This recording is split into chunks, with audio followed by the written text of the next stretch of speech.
Hello everybody, I'm Lady Gear to you and Thief, Ready, Blake? and we're gonna be facing the Mad Doctor. Amazing. It's more amazing than Spider-Man. I agree. It's more incredible than the Hulk. I don't agree with that. Trying to think of another superhero reference, but I can't think of anything right now. As you may have noticed, I'm not a big fan of Spider-Man. Yeah, they've rebooted that series way too many times. It's not just that, I just don't like him in general. I like Venom and Carnage, they're awesome. My favorite superhero has always been Thor. Especially now. I wonder why. Anyway, moving on. The Mad Dog has disassembled the tracks throughout the attic. Ah, you're persistent, but there's no way you'll make it through this attic. And those generators are producing beadworks. With those machines, you'll be able to graze an endless supply. Unless you stop the generators from making beadworks, we can't get to the Mad Doctor. Saving the gremlins throughout the mansion they will automatically destroy the beadworks generators for you. I have a big problem with this boss fight, and it's actually the reason why this is my least favorite boss fight in the entire game. But I'll be getting to that in a moment.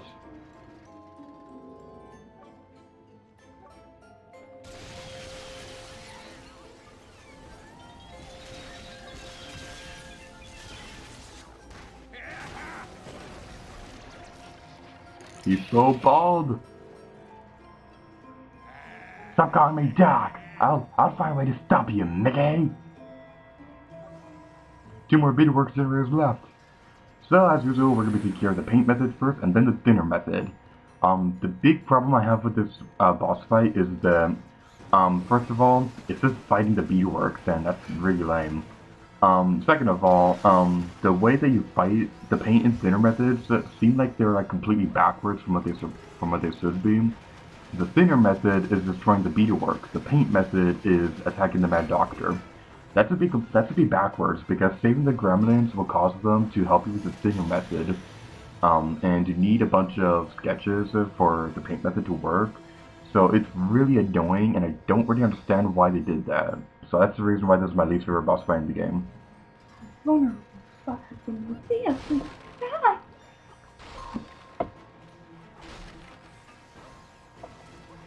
So, what you want to do with the thinner method is that you need at least 1 TV and 1 anvil sketch.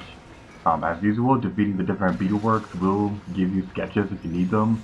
I think the spider one right there will give you the watch sketches. I'm not quite sure about the other ones, but I do know they will give you sketches. So what you want to do is that you want to go find where you need to put those, where you need to put the sketches. The TV one is over here. So let's go activate that.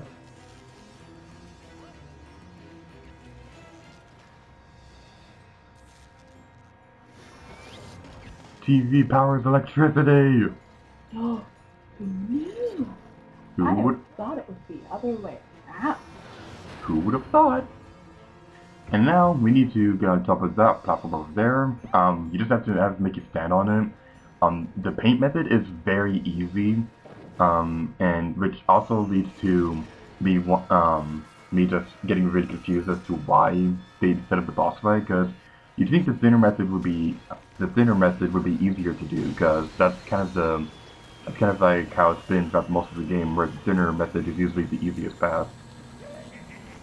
Those machines were indestructible, and by the way, it's the Mad Doctor.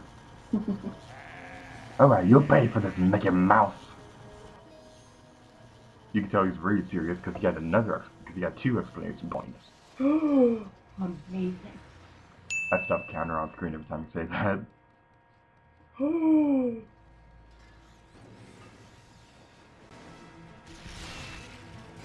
Anyway, the thinner method involves us destroying the beadworks generators.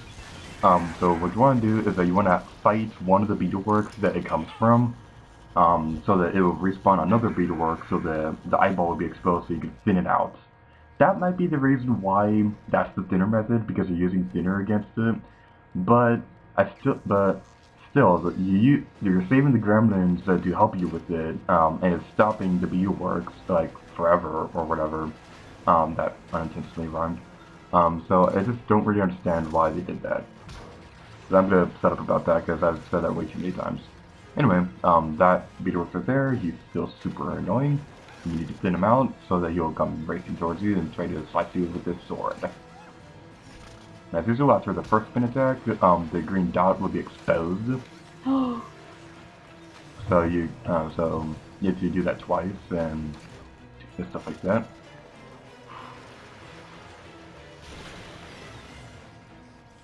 You're right. I do say that way too much. Anyway, after a few moments, the doors will open to your doom. Then you need to thin out the eyeball. I love the different animal noises you hear as the scenes break it down. How you can like hear a cow, a chicken and a cat and whatever and other stuff. It's kind of funny. It's the Mad Doctor's beetleworks army. He's still really bald. I did not know that. I wish I was bald. You wouldn't pull off bald. Oh! How dare you! You're right. It would make your head look too small. That's mean. No, it's not. That's mean. No, it's not. That's more mean than Kermit the Frog. What kind of a person sings about rainbows? Kermit the Frog? I've heard of Kermit the Frog. He's a really nice person.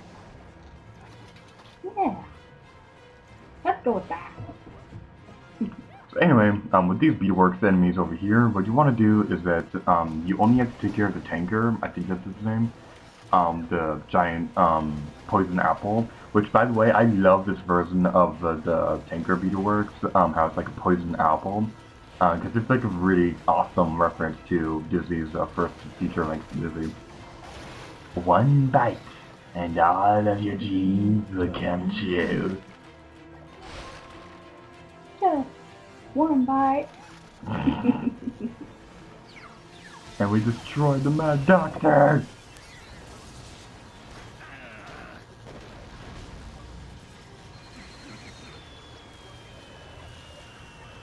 Impossible! Those machines were indestructible! Hooray for repeated dialogue!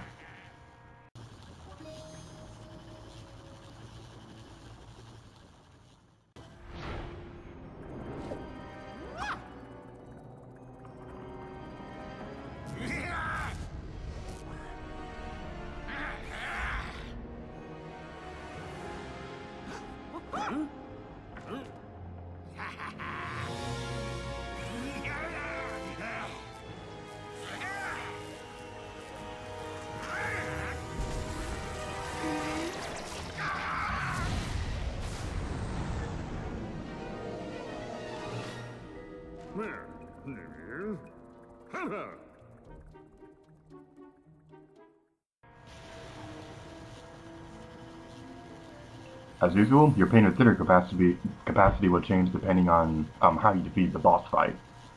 And let me just say, that plot twist with the Mad Doctor being an animatronic is actually really clever. It's a pretty clever one, and it kind of and it makes a lot more sense as we get deeper into the story. And if you've played Epic Mickey 2, so I'm just going to point out that I just really like that plot twist, how the Mad Doctor became an animatronic. Really? Wow. And no, it's amazing. It's the most original plot twist ever. We want to do, there's another animatronic piece up here in this attic. There's a couple of collectibles we're going to get before we end off this video. You can get these at any point during the battle, so it doesn't really matter when you get these. All you need to do is just you need to get up here, and then open this treasure chest. It's very blue. It's a Beautiful. It's a Smurf. I like Smurfs. They're very crunchy. Oh. No.